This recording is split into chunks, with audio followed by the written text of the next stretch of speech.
Test, test, test, 1, 2, 3, can you hear me? Testing, testing, 1, 2, 3, can you hear me? Can you hear me loud and clear because I am there? Testing, testing, 1, 2, 3. Bars, bars. Can you hear me? Testing, testing, 1, 2, 3. Testing, testing, 1, 2, 3. Bars. Can you hear me?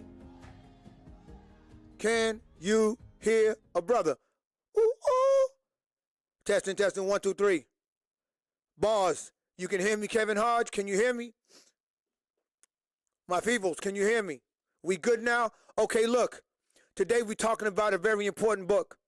Literally, this book reprogrammed my mind. This book changed my life, changed my perspective significantly. Dr. Maxwell Maltz believed that your self-image controls more of your behavior than motivation, discipline, or desire. And whether you want to accept it or not, you are the immaculate conception of your self-image. This is not about the mantras you read aloud, the affirmations you repeat, or the things you say you believe. This is about the quiet voice underneath all that. The voice you try to deny, because it reveals what you actually believe about yourself. The internal dialogue is a direct reflection of your self-image. And the new psycho-cybernetics teaches us that you do not consistently act from what you want. You act from who you truly believe you are. Dr. Maxwell Maltz was a plastic surgeon who noticed something most people were missing. Some people could change their appearance and still feel like the same rejected, insecure, unworthy person on the inside. The observation became the foundation of the new psycho-cybernetics, later updated by Dan Kennedy. The central idea is simple. Your self-image is not just how you think about yourself. It is the internal picture of your behavior. It is the internal picture your behavior keeps obeying. So, in this video, we're looking at why changing your life can feel so difficult when your identity has not caught up to the person you say you want to become. If you are unaware of what's transpiring right now, I'm just letting you in on my video recording process. This is me recording one of my videos and just doing it live so folks can suck up the game in advance. This video will then disappear and it will then resurface as a well-edited, polished video. Now,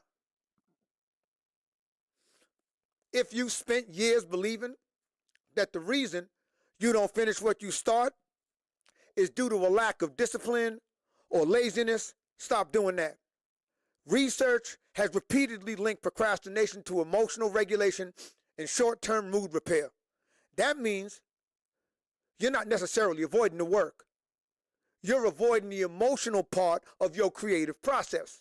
That's why your routines and resolutions fall apart.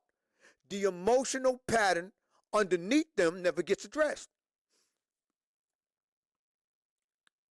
I'm learning this. Let's see here.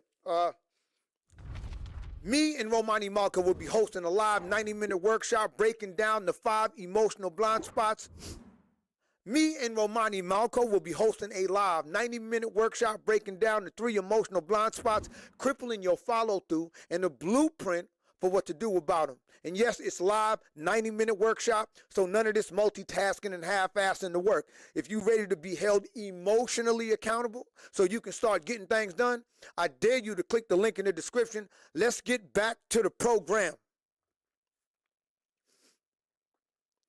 Some of y'all are not suffering because you lack ambition. You're suffering because your self-image still thinks wanting more makes you somebody you're not allowed to be. And I know that sounds crazy until peace show up in your life and your nervous system start treating it like a setup. I was that guy. There was a point in my relationship where I was so used to tension pressure, and emotional defense that peace did not feel deserved. Peace felt suspicious. Love felt like it had a trick clause hidden in the paperwork. I could be sitting in a relationship with somebody who was not trying to destroy me and still behave like I needed to keep my helmet on in the living room. Now, keep in mind, in a previous video, I spoke about parentification becoming an identity of mine because of the overwhelming amount of adult responsibility imposed on me before the age of 8. I was dealing with just about everything adults deal with by that time. I was 8 years old.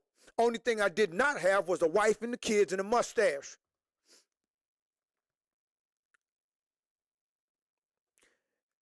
And when you are that young, you do not interpret that like a therapist. You interpret that like a child.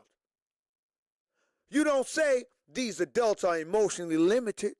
You don't say, this is neglect. You don't say, I am being forced to manage a life I did not create. No, you calculate.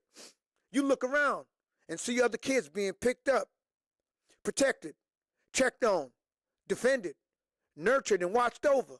Then you look at your own life. You're getting punched in the face, beat with a bicycle tire, screamed at, left outside to 2 in the morning, left to fend for self, while other people's parents are looking at you like, where the hell your parents at? Don't you got school tomorrow? And over time, that child starts doing the math. Well, hell, if they parents is invested in them and mine ain't that invested in me, then maybe I'm not worth protecting.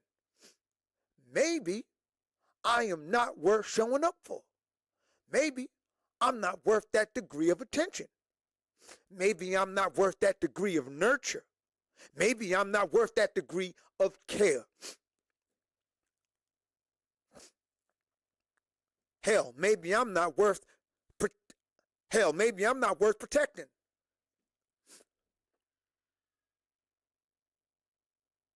That's how a self-image starts forming before you know what a self-image is. And because I believed nobody was coming, I became hyper-independent, self-sufficient, protective. But I also became angry and controlling. Because when you grow up believing nobody is coming, control starts feeling like safety. You start managing everything within your reach because anything unmanaged might hurt you, embarrass you, abandon you, disappoint you, or reinforce the negative beliefs already running around in your childhood mind like roaches with shoes on. Type bars in the comments if you get that. Hell, you know what, y'all? I did a leg workout yesterday and it kind of ran my body down, man. I think I might be getting sick. Y'all got to give a brother a minute, man. I got to go get me a napkin or something. Hold on.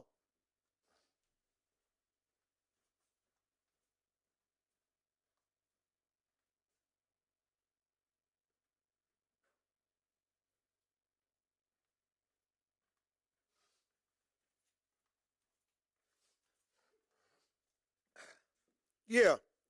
So what was I saying? Alexa says, what's the name of the book? The book is titled The New Psycho-Cybernetics. Hey, I've been talking about this book for 20 years. I've been talking about this book online for 17 years. If you want, you can click a link in the description of this very video, and I'm going to explain something real quick. I think this will make a lot of sense to a lot of people. The reason that I gave you an eBay link instead of an Amazon link, it's a highly coveted book. So folks on Amazon are overpricing this book. If you click the Amazon link to this, people charging $38 for this book. I'm sorry. Don't pay $38 for this book. This is the version you want. This is the one that was rewritten by Dr. Dan Kennedy and Maxwell Maltz's wife.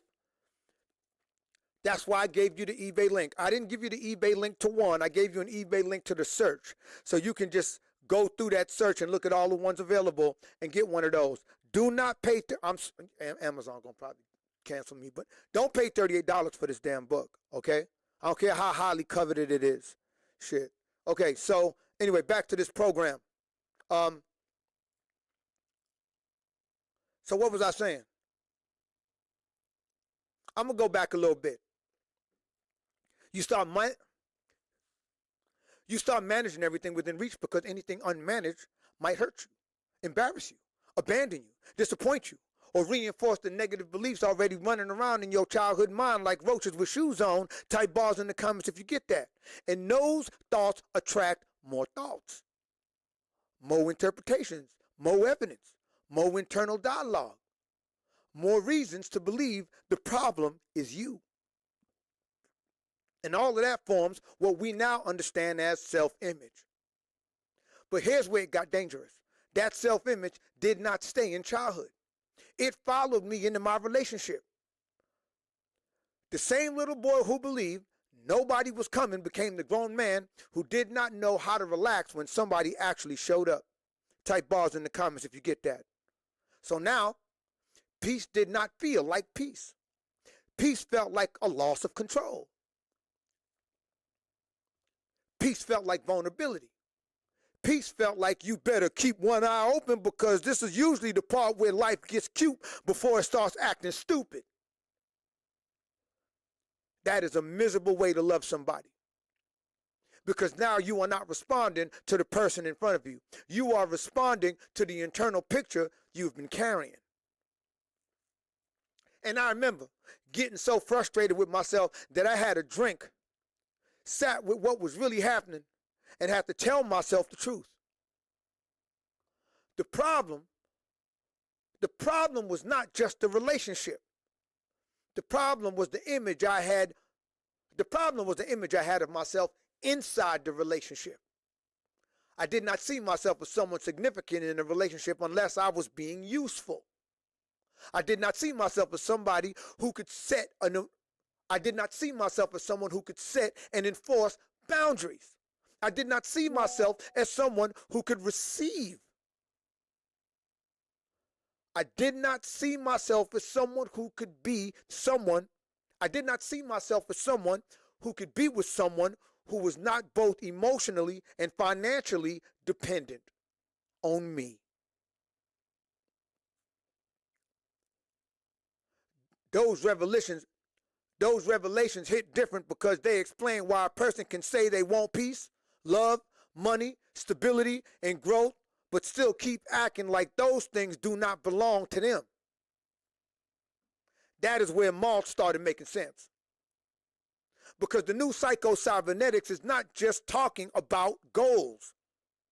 It's talking about the internal picture that tells your behavior what feels normal, what feels dangerous, and what feels like it belongs to you. Malt's whole point was that your behavior does not just follow your goals, your behavior follows your self-image. That means the picture you carry of yourself internally. Oh shit, I didn't mean to do that. I thought I was being slick. Anyway, there's a link to some merch down there. That means the picture you carry of yourself internally will keep pulling your actions back into agreement with that picture.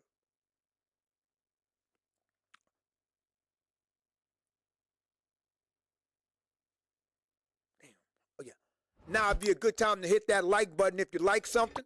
And if you're motivated as hell, hit that notification bell. But if you really want to see this channel grow, I'm going to need y'all to hype this video and share it with your folks. Now let's get back to the program. So, if you see yourself as unwanted, you can be loved and still look at evidence that rejection is coming. That's not what I was trying to say. I was trying to say, so if you see yourself as unwanted, you can. So if you see yourself, break yourself, bad habits to remake yourself, you know what? Damn, I got to address that. I got to address that. This is not part of the program, but this is who I am. They say break yourself to make yourself. Dog. There's no broken. We are never broken. We are never broken. That's a fallacy. There's no breaking. There's no breaking at all. But because we walk around with this idea that something's fundamentally wrong with us, we seek affirmation for that. That allows us to carry this belief system that something with us needs to be fixed. There's no fixing. It's a really simple It's a really simple psychological theory that it's not that you are broken, it's that you are misunderstood. So you interpret it as broken. What you are ignorant to might seem broken, might seem faulted. No, you're just misunderstood by you. You're misunderstood by yourself. You misunderstand the trauma you've experienced, the hardships, the injustices you had to witness and go through.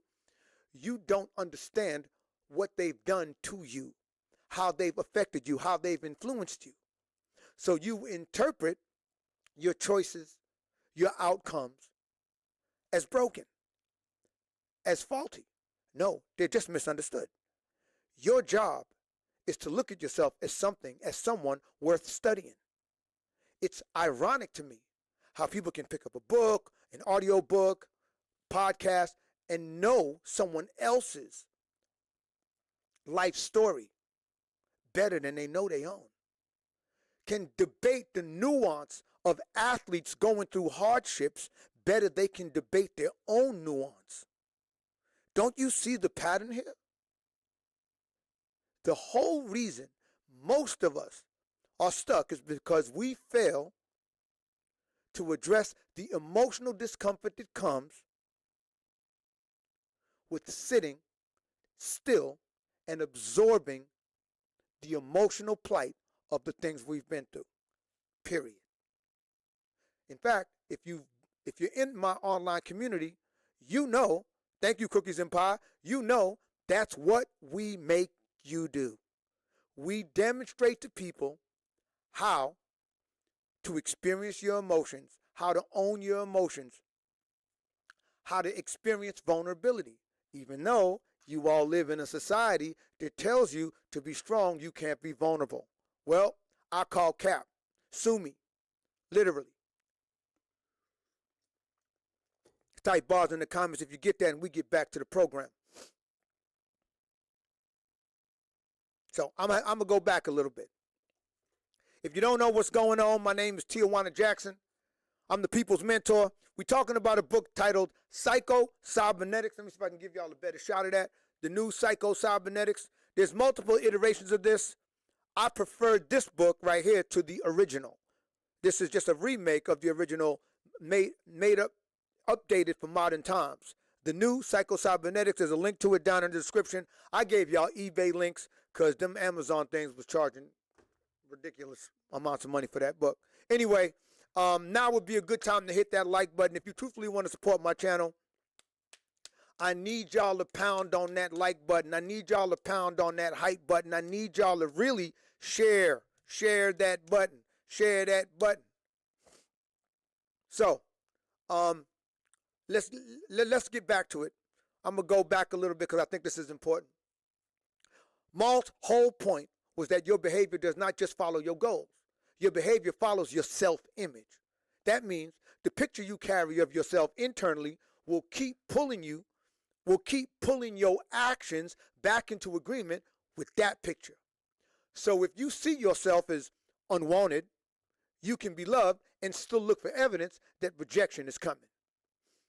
If you see yourself as broke, you can make money, make more money, and still behave like stability is temporary. If you see yourself as insignificant, you can still be in a relationship and still only feel valuable when you are being useful, needed, or dependent on. If you see yourself as in unsafe environments, you can finally get peace and still treat it like a trap. That is the part people miss. They think the problem is desire. I want better. I want peace. I want discipline. I want success. I want love. I want consistency. Wanting is not the problem. The problem is when what you want contradicts who you believe you are. Type bars in the comments if you get that.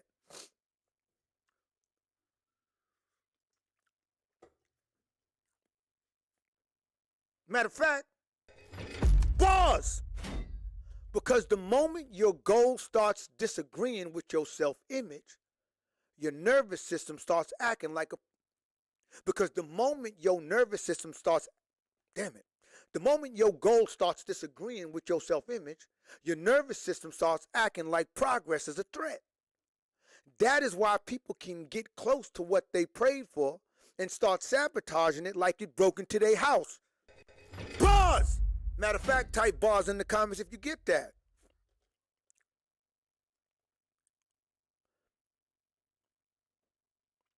They finally get into the relationship. Then they start testing it. They finally get the opportunity. Then they start delaying. They finally get the money. Then they start spending like stability makes them rich. They finally get the money. Then they start spending like stability makes them itch. They finally get peace. And then they start creating problems just so life feels familiar again. That is not always laziness. That is not always a lack of discipline. That is not stupidity.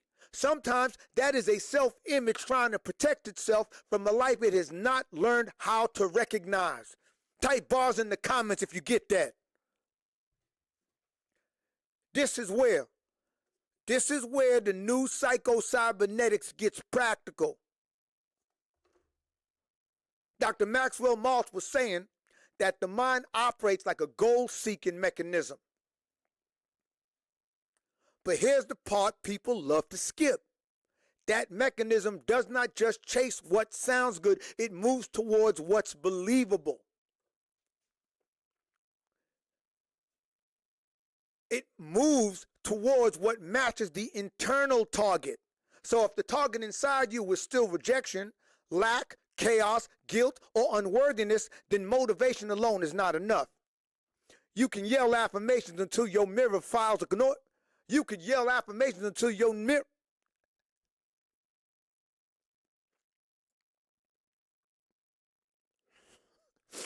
You can yell affirmations until your mirror files a noise complaint. But if the picture inside you has not changed, your behavior is going to keep returning to the identity it recognizes. Bars. That is why external change does not automatically change the person. Type bars in the comments if you get that. New job, same self-image. New relationship, same self-image. New money, same self-image. New city, same self-image. New haircut, same insecure little gremlin in the spiritual passenger seat. Same insecure little gremlin in the spiritual. Damn. Same insecure little gremlin in the spiritual. I got to pull it together. Same insecure new haircut. Same insecure little gremlin in the spiritual passenger seat asking, but do we really deserve this though? That is what Dr. Maxwell Maltz noticed as a plastic surgeon. Some people change their face and still carry the same rejected person inside because the outside changed, but the internal picture stayed loyal to the old story. Type bars in the comments if you get that. And that is the thesis of this whole video. Your entire self-image changes your behavior until your self-image changes, your entire, damn, I'm getting too hyped for something. Until your self-image changes, your behavior will keep trying to drag your future back into agreement with your past. Type bars in the comments if you get that.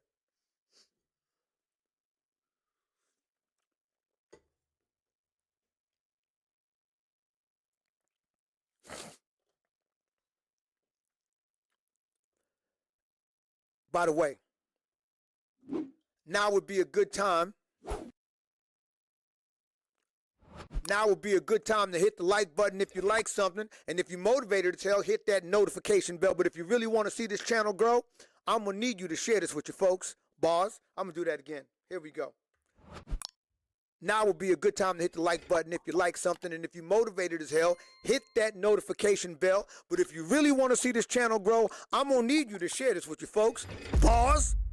All right. Now, let's break this down in a way that actually matters.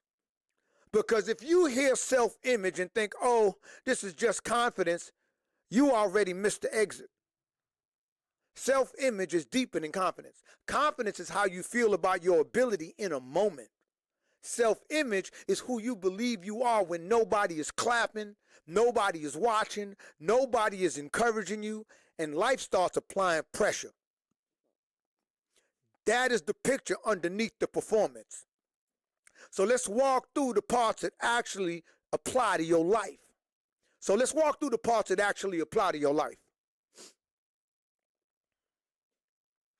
Let me tell you something they do not put on the motivational posters. Before you ever had a chance to decide who you were, somebody else already filling out the paperwork. When you were a kid, you were not sitting around analyzing belief systems. You were not downloading information.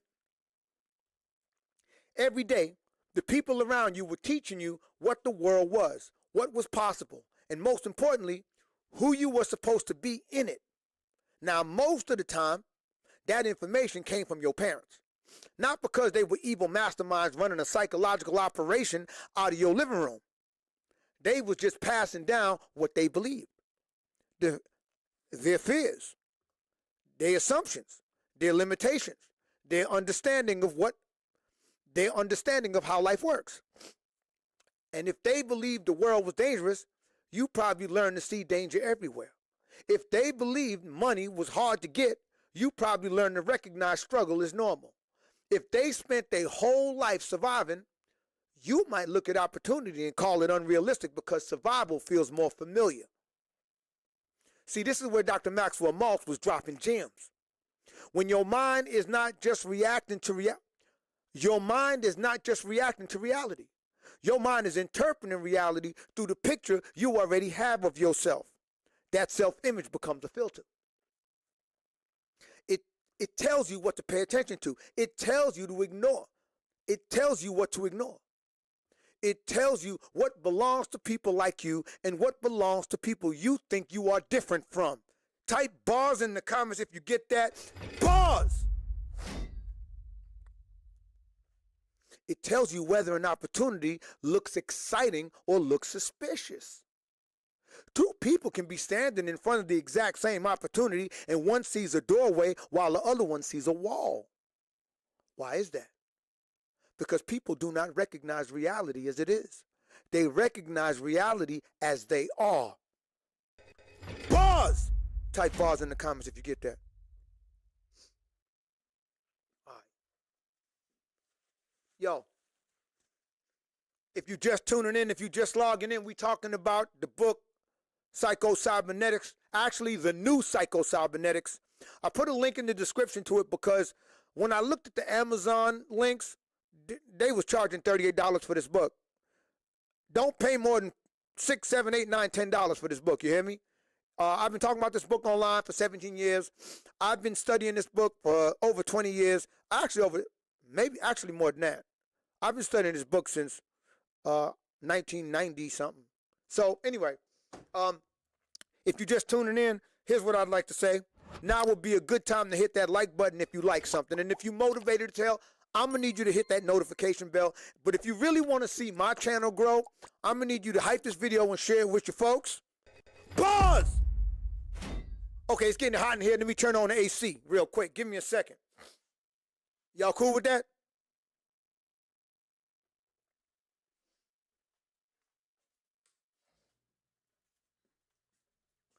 Now, let's go back a little bit so that we make sense of what we're talking about. Two people can be standing in front of the exact same opportunity and one sees a doorway while the other one sees a wall. Well, why is that?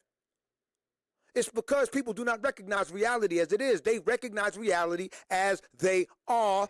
Pause! They recognize reality as they are.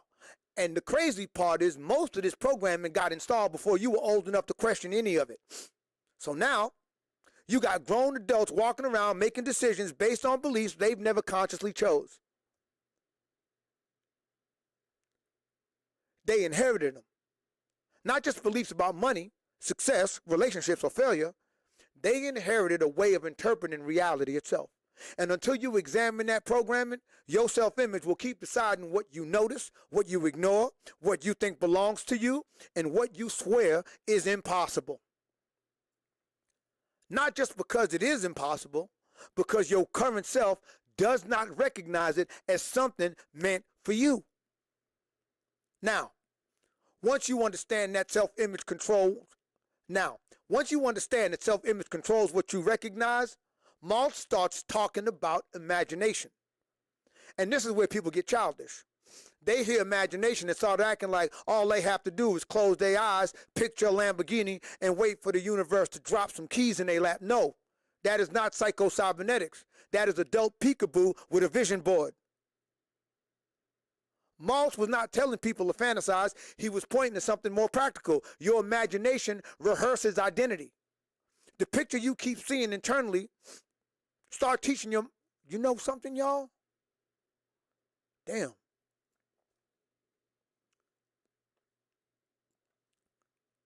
Shit is deep. He was pointing to something much more practical. Your imagination rehearses identity. The picture you keep seeing internally, start teaching your mind what feels possible, familiar, and believable. So if the only picture you keep rehearsing is your failing, if the only picture you keep rehearsing is yourself failing, getting rejected, and being broke, getting embarrassed, being abandoned, being disrespected, or being exposed, your behavior starts preparing for the picture before life even gives you evidence. Type bars in the comments if you get that. That is why some of you walk into opportunities already emotionally dressed for disappointment. You have not even failed yet, but your mind already packed a bag. You walk in like, let me not get too excited. Let me not care too much. Let me not try too hard. Let me not get my hopes up. That sound like maturity? Sometimes that's just fair wearing reading glasses. You are not being realistic. You are rehearsing rejection so rejection feels less surprising. That is not wisdom. That is emotional insurance fraud. Pause.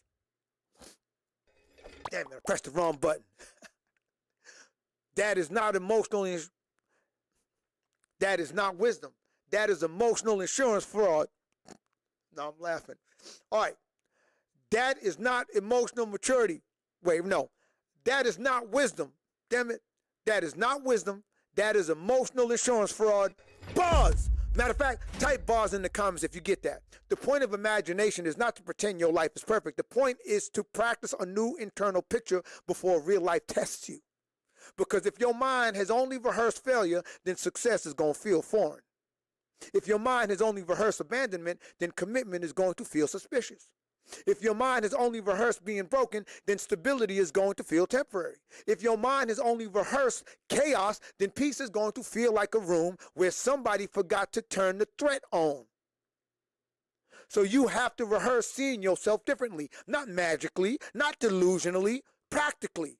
You rehearse seeing yourself receive without guilt, complete without panic, belong without shrinking, speak without apologizing for existing, lead without pretending you are not scared, earn without feeling like money is about to expose you, love without needing chaos to prove it is real. That is not fantasy. That is training the internal picture. This is where a lot of people get caught. They think, once my outside changes, I will finally feel different.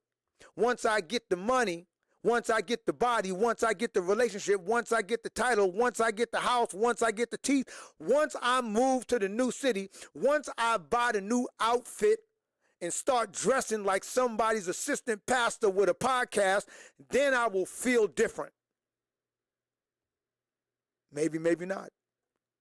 But not automatically. This is one of the reasons Dr. Maxwell Maltz started working with plastic surgery. This is one of the reasons, actually, it's one of the reasons he stopped working with plastic surgery. I should say that. This is one of the reasons Maltz worked Oh, okay, I got what I'm saying. This is one of the reasons Dr. Maxwell Maltz's work started with plastic surgery. He noticed that some people could change the outside and still feel like the same rejected person on the inside. This is the lesson. External change can give you evidence, but it cannot force identification. Type bars in the comments if you get that. A new circumstance can say, look, your life is different now, but your self-image still has to believe this belongs to me. This is the part people underestimate. You can get some more money and still not identify as someone who can sustain. You can get more money and still identify as someone who cannot sustain. You know what I did right here, y'all? Can I keep it a buck?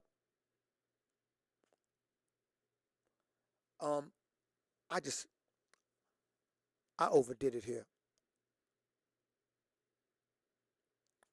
I'm just gonna move on. Let's get to the part.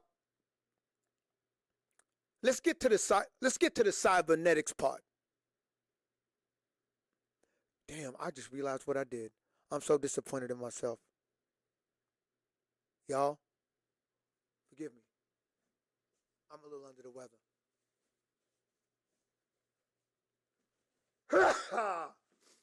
In fact, this is a great opportunity to say thanks to Craig Tomahawk for putting money on the brother's books. My dude, never expected, always greatly appreciated. Thank you, my brother. Let me type a little message to you.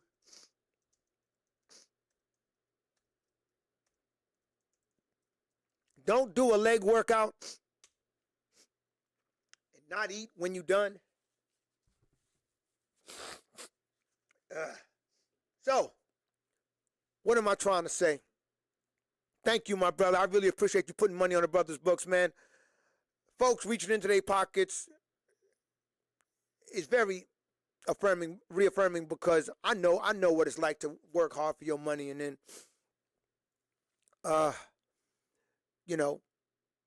be listening to a brother on YouTube and be like, damn, let me put some money in that brother's books, man. Let me let that brother know I'm listening.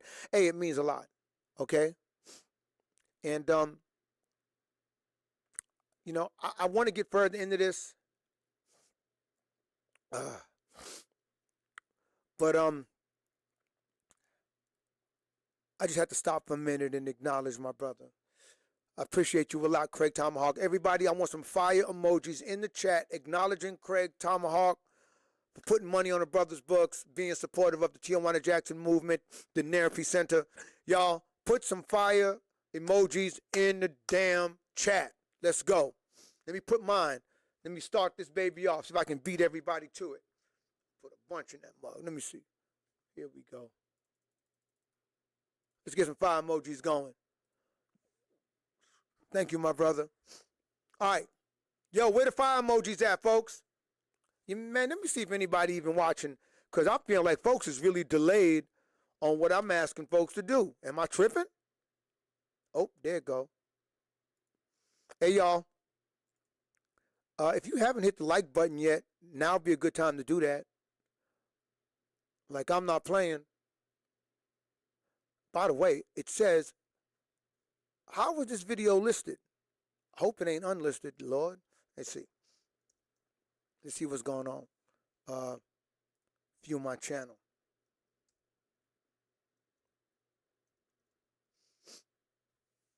See what's going on. All right. Okay. Cool. Unlisted, Lord. Yeah, there go the fire emojis. Y'all are actually responding. That's better. That's better. Had a brother paranoid for a minute. Okay. Now. See what's going on. All right. Okay. I'm about to get deep. Yeah, there go the fire emojis. That's for you, Mr. Craig Tomahawk. Thank you for putting money on a brother's book. Okay. Now. What I just walked you through was the household version of self-image. I'm about to get deep. Yeah, there go the fire emojis. That's for you. Now, what I just walked you through was the household version of self-image. But it did not stop in the household, because the household gave me one image of myself. America handed me another one. Of self-image. Remember the interview I did with Romani Malco? There's a piece that did not make the cut, but it belongs right here. In the household. And here's what he said. He said, because the household gave me, I remember being on tour as a rapper, and our road manager, who also happened to be Cypress Hill's road manager, was driving us through the Virginias. He said he was in his van with all these famous gangster rappers that he refused to name from that era. And they all telling all these war stories. Who confronted who at the studio and had to pull out the gat, who had to come out and bust with the chopper, all kinds of gangster war stories. He said he was completely out of place, but he was listening. Then we drove through this community, and it was all white, but it was hood like any other black, underserved hood he'd ever seen. There was drug dealers, there was pimps, there was babies in the street, women fighting on the sidewalk, liquor stores and churches everywhere. So the road manager pulled the van over at this convenience store. Every gangster on that van was shook. Like, what you doing, cuz? The road manager was like, y'all said y'all was thirsty. Now one of them gangster rappers wanted to get off that van. They was like, dog, we ain't getting nothing around here. You crazy? You better get us the hell out of here. We all cracked up. They had to laugh at themselves. Because we was driving through a hood full of poverty-stricken, hardened white folks. Growing up black in America is one thing, but having a hit record as a young man and touring the country was eye-opening. He said, it's going to be an enlightening day when people realize how many third world pockets there are sprinkled throughout the United States of America that are not specific to race. He was talking about apartment buildings where the basement was flooded with sewage. Black and white communities that cannot get consistent sanitation services, schools in cold weather regions that cannot keep the heat on, contamination, contaminated water, military-style policing. He said America does not know how much of that disparity is woven into its fabric. But they have the world convinced it is just black folks. Trust me, fam, that day will come when everybody's eyes are going to be open to what's real. That day will come when everybody's eyes will be open to what's really going on. But they have the world convinced it is just black folks. Trust me, fam, that day will come when everybody's eyes are going to be open to what's. There's an echo. That day will come when everybody's eyes will be open to what's really going on. Got him.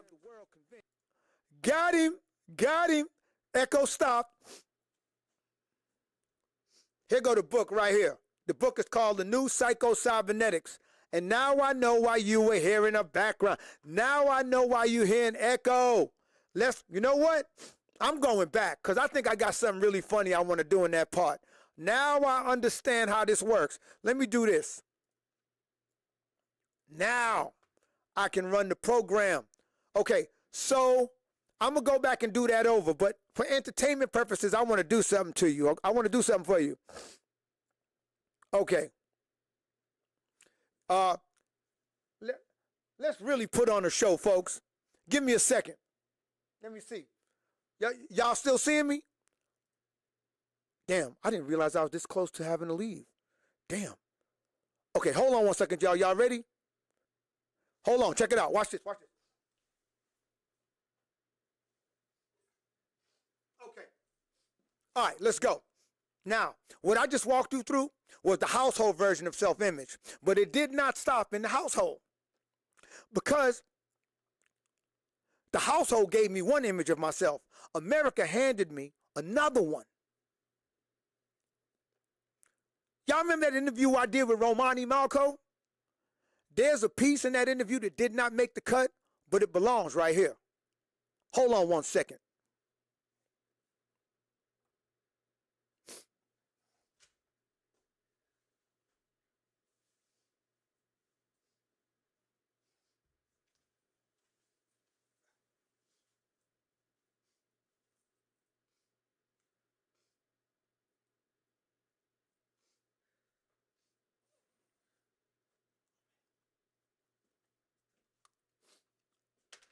Oh man, dog, it was crazy, dude. I remember being on tour, and our road manager, who also happened to be Cypress Hill's road manager, was driving us through the Virginias.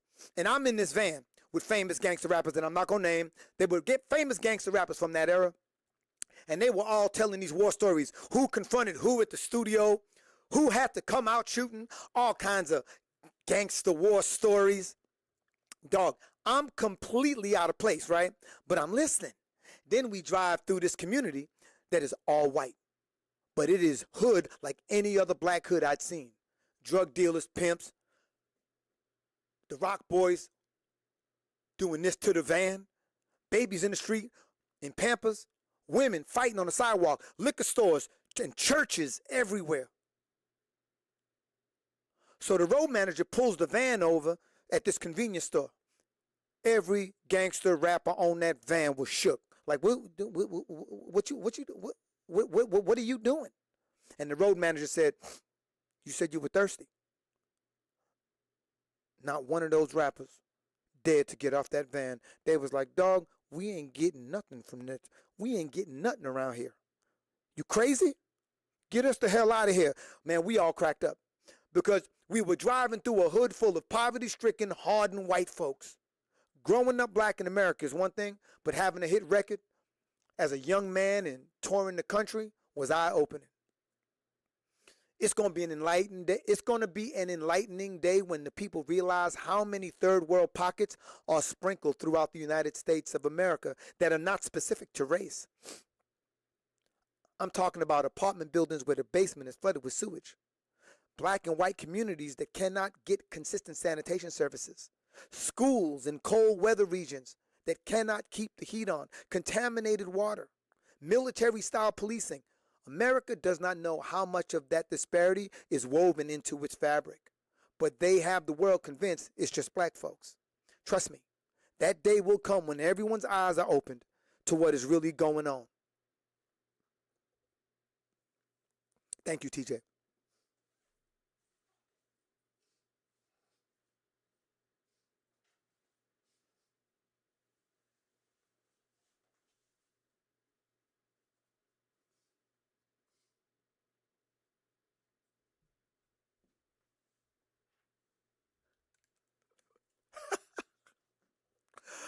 Thank you, Mr. Romani. And if you grew up black in this country, especially in the South, you know exactly what I'm talking about. You are not just dealing with what your parents did or did not give you. You are not dealing with a society that keeps trying to hand you a lesser image of yourself and then call it reality. Teachers, media, police, classrooms, fake history, neighborhood conditions, the way people look at you before they know you, the way this country can treat a black child like a threat before that child even understands what a threat is. And the trick is, America does not always have to say you are less than. Sometimes it just has to highlight certain information. Omit other information. Repeat the same images. Then let your mind finish the sentence. That is how bias gets polite. That is how propaganda puts on a sweater. That's how propaganda puts on a sweater vest and calls itself a talking point. Bars.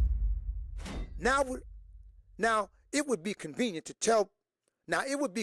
pretend that this was all hyperbole.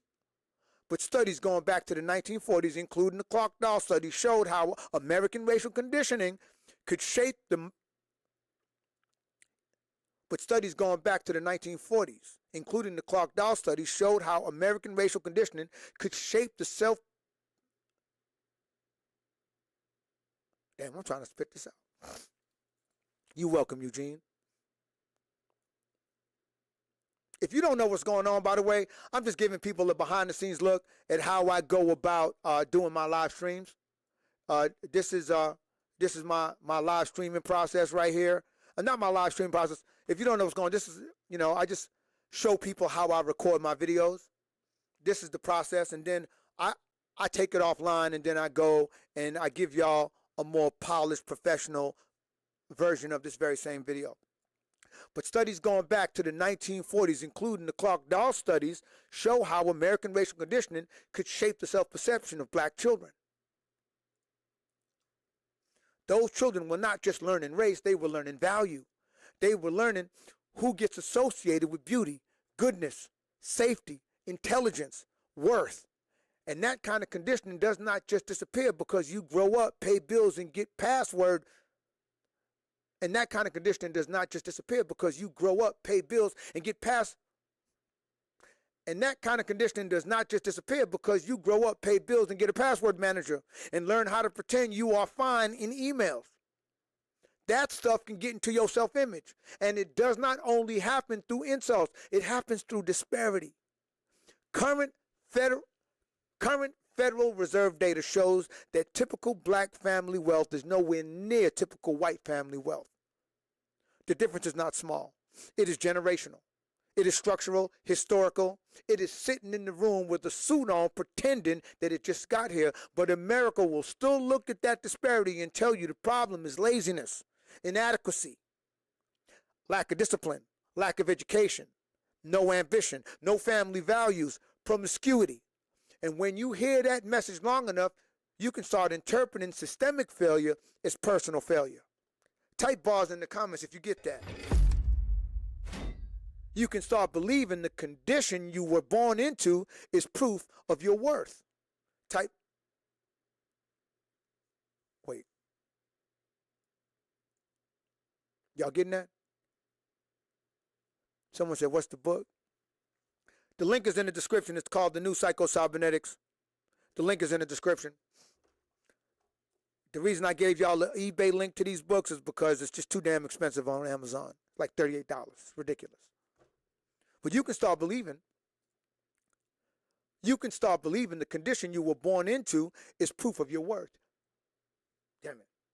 You can start believing the condition you were born into is proof of your worth. You can start believing lack of access means lack of ability. You can start believing the absence of protection means you are not worth protecting. That is how a system gets inside your self-image. But here's where the trick gets loud. The same country that has no problem talking about black violence suddenly gets real careful when talking about violence. The same country that has no problem talking about black violence suddenly gets real careful when the violence is white. When violence is black America, America wants to discuss culture, family structure, rap music, fatherlessness, morals, values, personal responsibility. But when violence is white, all of a sudden the conversation gets sophisticated. Now we need nuance, mental health context, socioeconomic context, alienation, warning signs, isolation, family stress, internet radicalization, access to weapons, and whether somebody gets enough hugs in middle school. Interesting. So when black people suffer under poverty, policing, bad schools, bad housing, resources, deprivation, and historical theft, America says, yo, dog, what is wrong with black culture? But when white boys schools full of children, churches, grocery stores, concerts, workplaces, and public spaces, America does not rush to say what is wrong with the white family unit. They do not call it white-on-white crime. They do not ask why white communities keep producing this kind of violence. They do not say, where are the white fathers? They do not say, what is wrong with white values? They do not ask why white households keep falling. They do not ask why white households keep failing to prevent mass violence. No, they individualize it. They medicalize it. They humanize it. They contextualize it. White violence gets a biography. Black violence gets a truncated headline. Buzz. White violence gets childhood photos, warning signs, mental health language, stressors, isolation, family trouble, and a panel discussion about what went wrong. Black violence gets a mugshot, a neighborhood label, and somebody in a suit saying we need to talk about personal responsibility. Same country, different lens. And that lens matters because people do not just respond to facts. They respond to the story built around the facts. That is how the public story becomes a private image.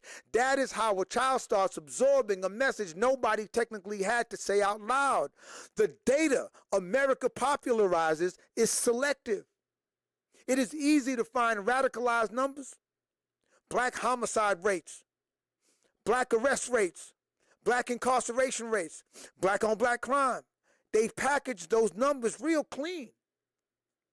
Put a little scary music under it, throw it on the mainstream news, invite some man in a suit to say, I just don't know what's happening to the black community.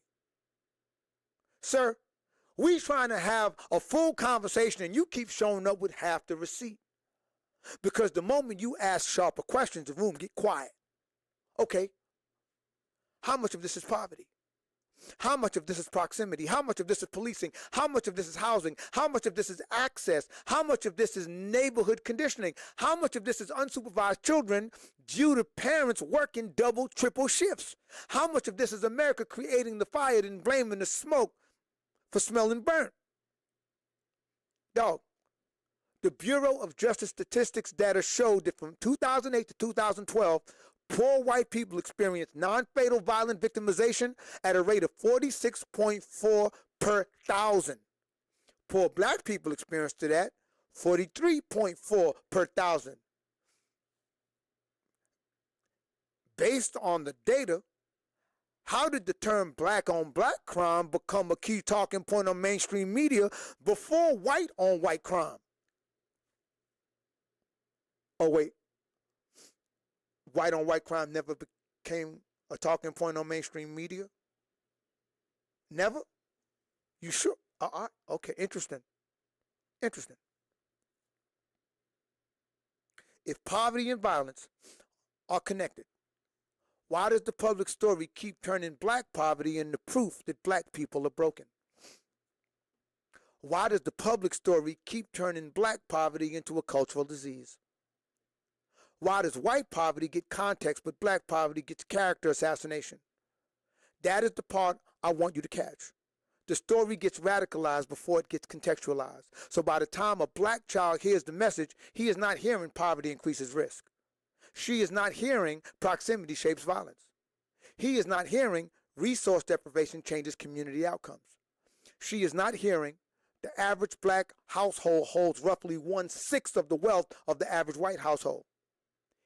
He is not hearing every community has dysfunction that deserves context. What we hear is people like you is the problem. And if you hear that long enough, especially before your self-image is fully formed, that poison can start sounding like your own thoughts. That poison can become your identity.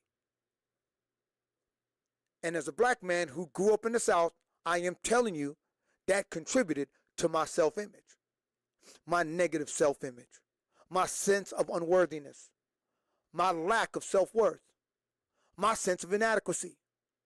So I was not only dealing with the household version of it, I was dealing with the American version of it. And that is very difficult to combat as a child.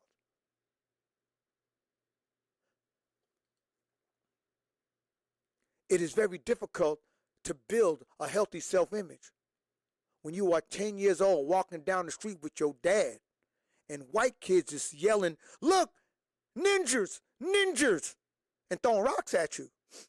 Because at 10 years old, you do not have the language to say, this is racial conditioning. You do not say, this country is projecting its sickness onto me. You do not say, this is a distorted social mirror. No. You absorb it. You personalize it. You sometimes embody it. And what is sad is that a lot of you are contending with your own version of this. Maybe not the same details, maybe not the same childhood, maybe not the same South, but the same mechanisms. Type bars in the comments if you get that. Matter of fact, bars!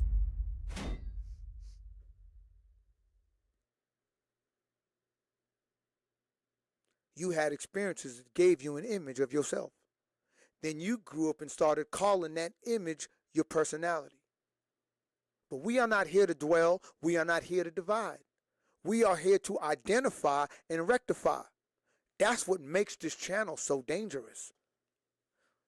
Ain't nobody looking for social handouts. Ain't nobody looking for social acceptance. Ain't nobody waiting on systemic relief.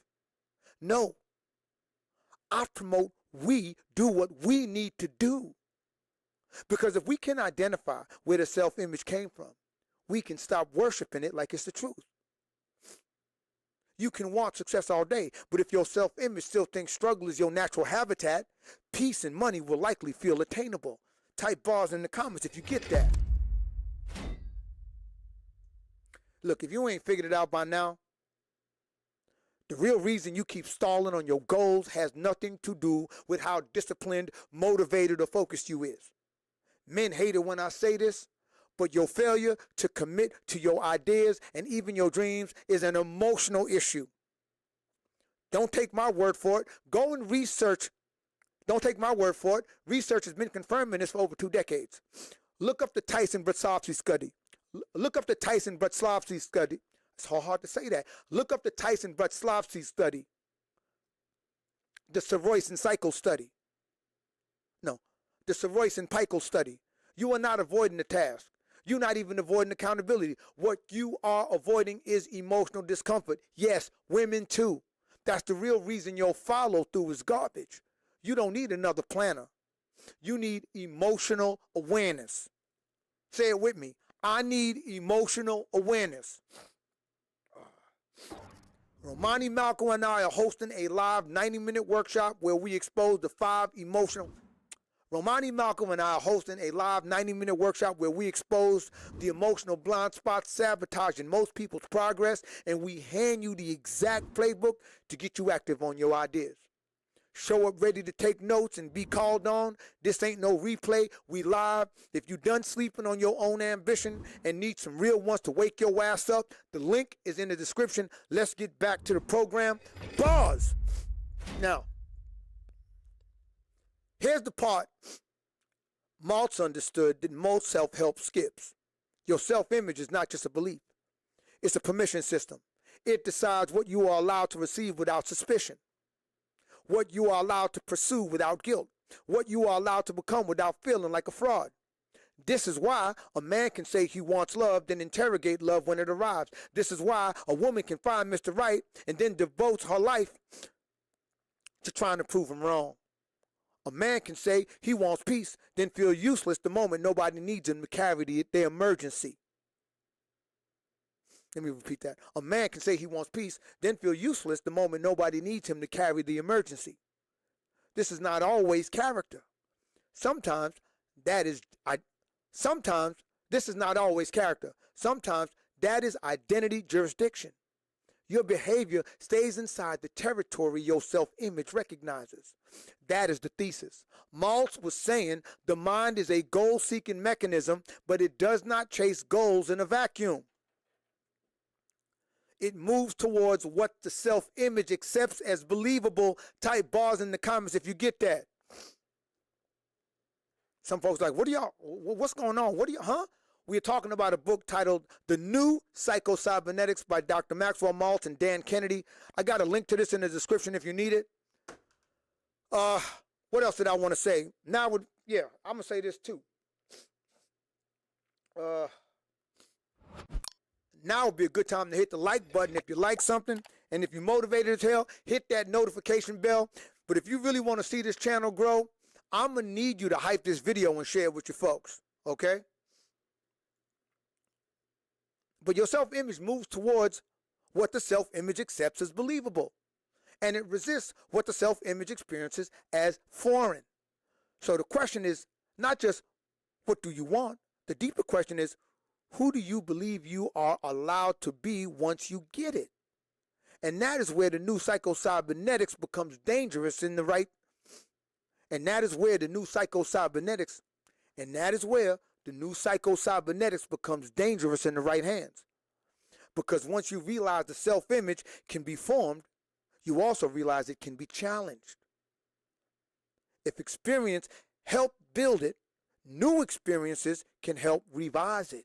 If repetition helped install it, new repetition can help replace it. If a distorted picture trained your behavior, a clearer picture can start retraining it.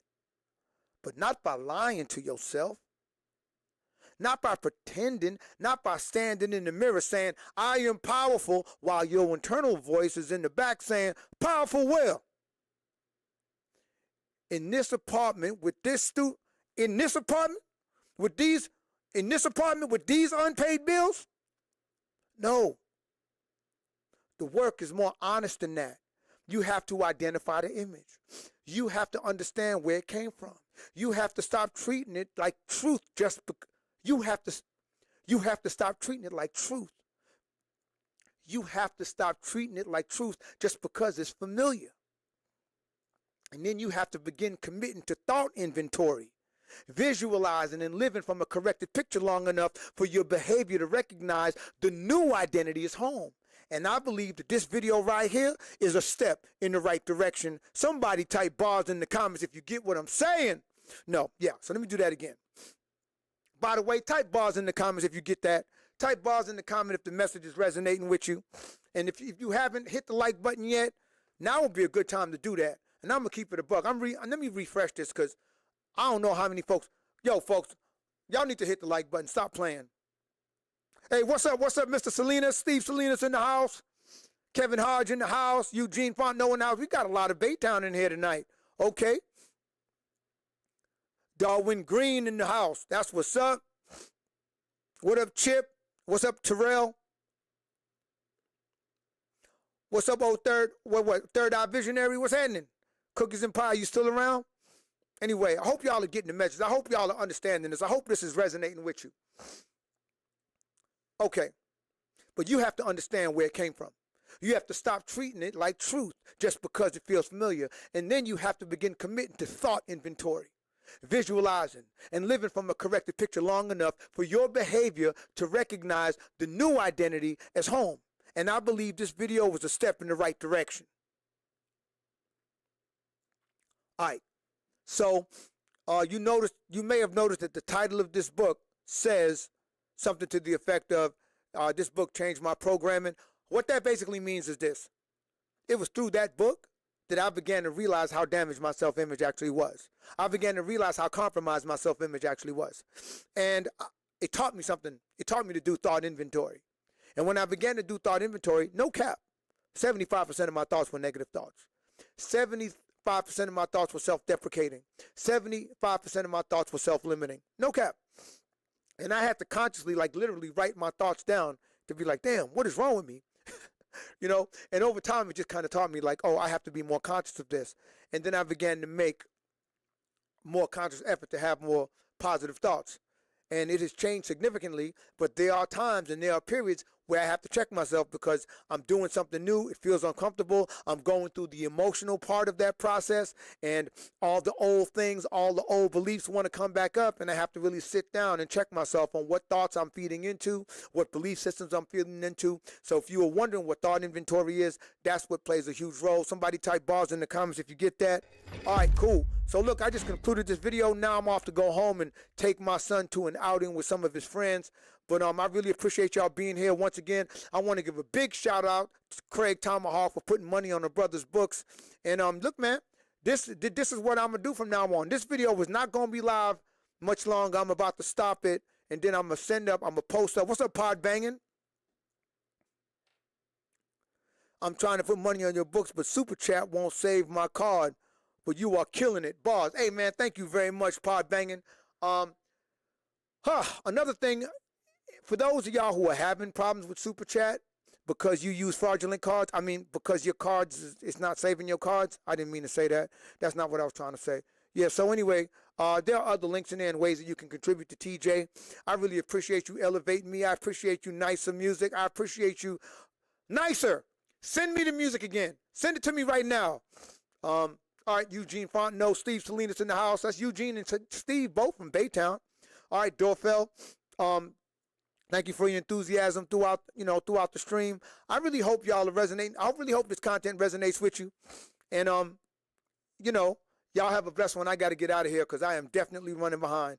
Deuces! To be continued.